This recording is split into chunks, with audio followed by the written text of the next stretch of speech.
This is a fan-generated show. If you would like to support us, please go to jamieglazov.com and also don't forget to subscribe to our YouTube channel. All your support is greatly appreciated. Good evening. Welcome to the Glazov Gang. Tonight we have a very special show with a very special guest. We are joined by Sarah Torrent, an ex-Muslim. Sarah, what an honor to have you on the Glazov Gang. Thank you. Thank you, Sarah. You came to our attention recently.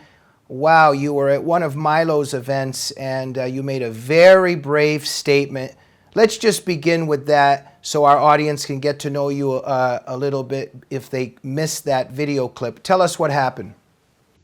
The topic of discussion was immigration, and everyone was talking about it from a very American, from the perspective of someone who's not actually met the immigrants.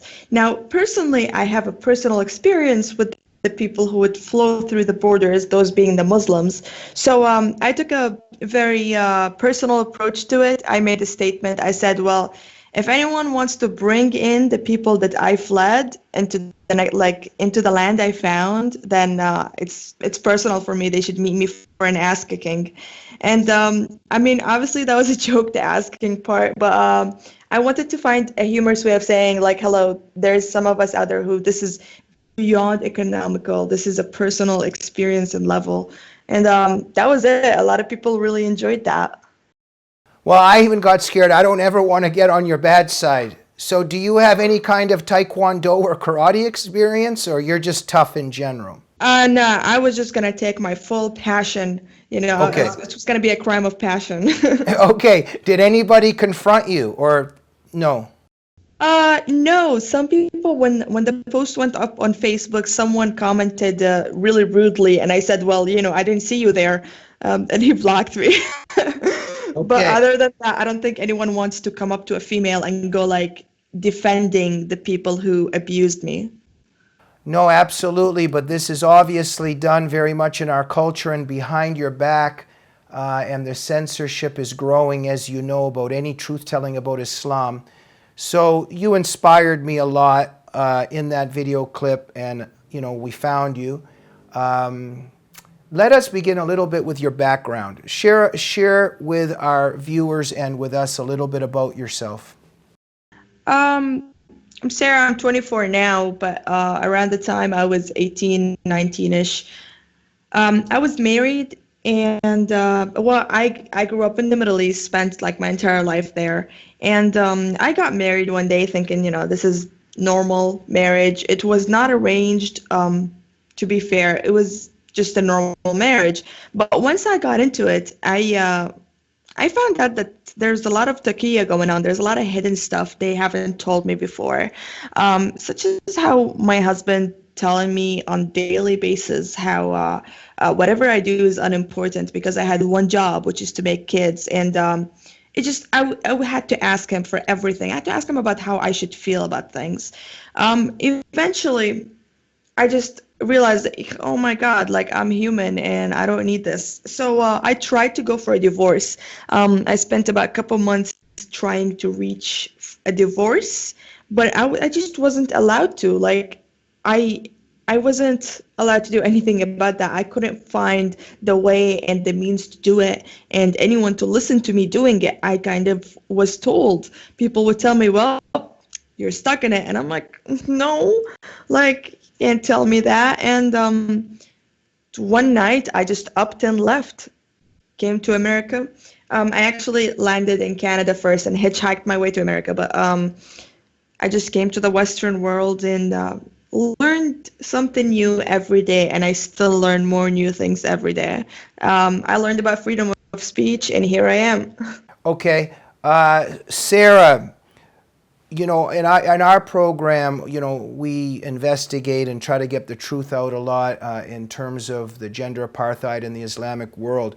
Our producer Annie just did a show on the acid attacks in Iran. We know this happens throughout the Islamic world. You know, the honor killings, the beatings of wives, the stonings, etc. But before we move on, even something you just said, and this is very much overlooked, you said that aside even from all these horrible crimes that go on around you and us in the Islamic world, you even had to check with your husband how you feel? Yes. Tell us about that. That it sounds crazy, but this is like it's a reality. So let's talk about it. Well, I mean, I'm human at the end of the day, and if I try to start up a conversation, it's I would say what's on my mind, but what's if I say it and I get in trouble for saying it, it's a little bit hard to not have it on to have it on my mind and not be able to say it. So I guess when it came to like religion, politics, etc., all I had to do is see what he likes and just like it, I guess, because if I said something opposite, it wouldn't be nice, and I guess I had to adapt, and that's what I meant when I said that I had to ask for what to think. Thank you, Sarah. Now, when we say you're an ex-Muslim, it's interesting that this phenomenon, when people say ex-Muslim, and you're labeled as an ex-Muslim, but what's very interesting is, were you ever given a choice whether you could be Muslim or not? This is I was not given a choice. I don't think any Muslim in the world was given a choice because our ancestors were crusaded into Islam. Arabia used to be a beautiful place with many religions, and people who worshiped 20 different gods got along with other people who worshiped 20 different gods. Born in it without any choice. Growing up, I did not even know that it's possible to be an ex-Muslim. I thought there's either Muslims and bad Muslims. I didn't know that you could be something else. Absolutely, and you had your eyes opened, and or came to the miracle that is America. At least from my perspective, my family, we escaped the Soviet Union, so I think we would agree that this place is very much a miracle to us. But I'll let you comment on that, Sarah. As a quote-unquote ex-Muslim, somebody that left the Islamic religion but knows quite a bit about Islam, and now we see the threat of jihad, the threat of Sharia law. We see Islamization occurring in the West, in America, and we have a choice now, Trump or Hillary. Who do you think would protect America better from Islamization? Look, I've seen pictures of Hillary Clinton kissing the hands of Saudi prince. Okay, Saudi prince are the same people who let women get stoned, who let women who get raped get stoned for adultery. That is a real thing in Saudi Arabia. There's not a bit of me that I really doubt she does not know about all of that. So I would go with Trump because I feel like in this case, Trump is putting the social aspect above the political and economical aspect of foreign relations, and Hillary is not. So I would definitely support Trump. Trump doesn't care that they have oil money because he realizes that they don't have American values, and that's what this whole message is. Sarah, it's incredible that, Hillary is presented, as this woman's rights and this woman, and I mean, at her right-hand side is Huma Abedin. Huma Abedin's mother, as we know, is Muslim Brotherhood, supports Sharia law, translated and edited this book where do we even begin? It's for all kinds of Sharia and says that women should also be engaged in jihad, etc., etc. How do you see, at the risk of being repetitious, but let's just expand on this a bit. You as a woman from the Islamic world, do you see Hillary as a traitor in many ways to women? And why is the media so silent about this? I don't think Hillary is a traitor per se, because for her to be a traitor, she would have to be on our side at least once throughout history. But throughout history, she has never been on the woman's side, from defending a man who raped a 12-year-old girl to what she does today by supporting the people who disrespect women the most in the world. I don't think she was ever on our side. Personally, I don't think I have a woman. I don't think I have that in common with her. I don't think being a woman is her identity. I think the love of money is Hillary's identity. Wow. Okay. What does Sarah Torrent bring to the table when it comes to open borders or closed borders? Closed borders. Open borders means that you treat people as bulk. It means that you you generalize humans. Humans in no case should be treated as bulk. In closed borders, there is a gate, and only one person can pass through the gate at once. When we let people have that individuality passing through, not only are we protecting our land, but we're also showing respect to humanity and individualism. Thank you, Sarah. Let me ask you this. A lot of people that come from totalitarian, authoritarian environments, when they finally have their eyes open, they say, wow, all the lies that I had believed. Can you share with us what are one or two things growing up in an Islamic environment that now you realize were lies told to you? It's definitely like stuff that have to do with Jewish people. So when I was a kid, they told us that Pokemon was invented by the Jews to keep the like Arab children busy from school. And they told us they told us that the Jews did nothing but propaganda against Arab Muslims, and I thought that that's what they did like all the time. And then I went to New York, and that was the first place in America I lived in. My name is Sarah. I'm pretty Semite. I got along with a lot of Jewish people, and I found out that they really don't care what the Arabs are doing because they have better stuff to do in life. And so they get portrayed as this boogeyman, and then they turned out to be like really nice people. I was getting welcomed everywhere I went. People were extremely nice to me. My first employer was Jewish, and she like hired me when I didn't even have like clean clothes to work with. So yeah, that was the biggest thing that really blew my mind. And Sarah, but initially, because you were told that these are very evil people, and like in the beginning, did you have at least that instinctive fear? Oh my God, this is a Jewish person. He might try to do something bad. No, because I didn't even know they were people would ask me where my accent is from, and I'd say, "Oh, Syria," and they were just nice to me. And like 2 days later, I would ask them where they're from. I'd be like, "Oh, I'm Israeli," and I'll be like, "Well, why didn't you tell me something? You know, like we're right next door." And they're like, "Oh, it's okay. I didn't think it was important." So I got to meet them before like having a judgment because they look just like me. We're the same people. Why do you think there's so much anti-Semitism in Islam? I think because I think I wouldn't call it anti-Semitism because technically I'm a Semite and a lot of Arabs are Semite, but anti-Judaism. I believe it's because the Jewish people were the only Arabs. Technically, they are Arabs, so I would say they were the only Arabs who did not submit to Muhammad's sword. They did not submit to Islam's sword. They held on to their pride and heritage, and that's just something that I guess really bothers the religion deep down. Because so Muslims believe that everyone joined Islam because it's such a great thing, and that's what we keep getting told, even though history books say otherwise. History books says people had no choice, but even when the Jews had no choice, they still found a way to make it. So I guess like deep down in Islam, they get bothered when they see a Moroccan or a Yemeni or someone who's from Arab roots who is not Islamic. Sarah, you said something we had a little exchange before the program, and I was very moved by something you had said. That you study, now my pronunciation sometimes is not exquisite, you study orthotics and prosthetics. Did I pronounce it right?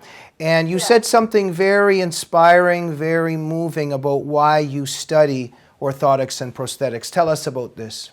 So it came to me that I wanted to rebel against this group that I find to be evil, which is Islam to begin with.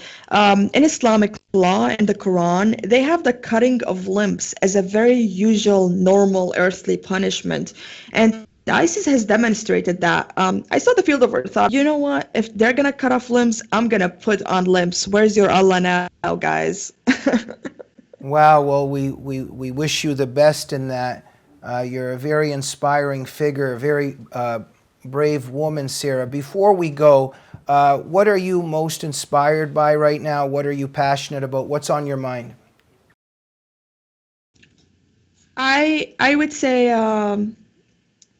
things that I want to accomplish right now is in my life goals right now is, first of all, to make my journey worth it. I came looking for the American dream, and I haven't. I'm doing much better, don't get me wrong, but there's a certain idea of American dream, and I'm gonna get that idea. This is my goal. Second thing is I want to put a voice out for all ex-Muslims. I want for every kid who does not know that they can be an ex-Muslim like I didn't as a child in the Middle East. I want them to realize that, I want to make my ancestors proud. I'm pretty sure that before the sword hit them, before Islam showed up with a sword, my ancestors had certain expectations, and I don't want them rolling in their graves. I want to make everything my ancestors and I have done worth it. Well, Sarah, absolutely. But I know what you're saying, but just to crystallize this, that Islam does not allow people to leave Islam, and there's a death penalty for that. But you're saying that if those that are in America or wherever they are, that they have to remember that they do have a choice, even if there might be a threat to them, but there has to be even the knowledge that they don't have to live one way. Yes, I just, if we could just collectively find each other, we are strong together, and I am pretty sure America has our back if we organize. I really hope Trump would get in, because I know that he would have our back. He would understand why we are here. We're all American, just the only difference, some of us were not born in America. Some of us were just not American. We become American. Well, Sarah, yes, it's incredible, these double standards, that if you ever say something about Islam, they call you racist, but they somehow don't explain who ex-Muslims are. And so, for instance, somebody like me or, other people in the Counter Jihad movement, the left tries to label us as racists, but how do they explain, for instance, our battle on behalf of, Muslim people that are persecuted by Sharia? Or how do they explain people like you? Or how do they explain even our love of, let's say, and support of ex-Muslim movements? The way I put it is, the best metaphor I can think of is, imagine you work in a company and your boss hires someone who raped you. Okay, I'm pretty sure in the office you're gonna stand up and say something. Yeah. And people don't realize that, because if the victim of the rape was in the office, it would be one thing. But if the victim was not there and then someone called it out, someone said, hey, that person raped someone, then, it's considered rude for some reason. That's why I feel like it's our duty, like it's my duty to spread the message. I want to be the voice that other people are not allowed to have. Thank you so much, Sarah. And absolutely, there needs to, it's such a double standard. And you would think that the left and all of, let's say, even Hillary Clinton supporters would be on the side of ex-Muslims and their right to have freedom of choice and not have their lives threatened. Sarah, where can people find you and support you? I am on Twitter. Look up Sarah Torrent. If you Google Sarah Torrent, you kind of come up with my Twitter, with my Instagram, and etc. Any of these places, I love hearing from people. I have a Facebook page, it's just Sarah Torrent. If you message me on my Facebook page, I will always reply, because I love hearing from people. I like hearing their stories. I love hearing their support. I love hearing their ideas. So everyone welcome to contact me. Also, I have a YouTube channel. I'm putting up a video sometime tonight or tomorrow, actually, as well. Just follow me on social media every way you can, and we'll reach a conclusion altogether. Fantastic. Sarah, thank you for being such a brave truth teller in our world today where the truth is persecuted. Thank you for being a messenger. Thank you. It was a privilege and an honor to have you on the Glazov Gang. And thank you for joining us this evening. Please remember, we are a fan-generated show. If you like this program and what we talk about, go to jamieglazov.com and please subscribe to the YouTube channel of the Glazov Gang. We'll see you next week. Good night.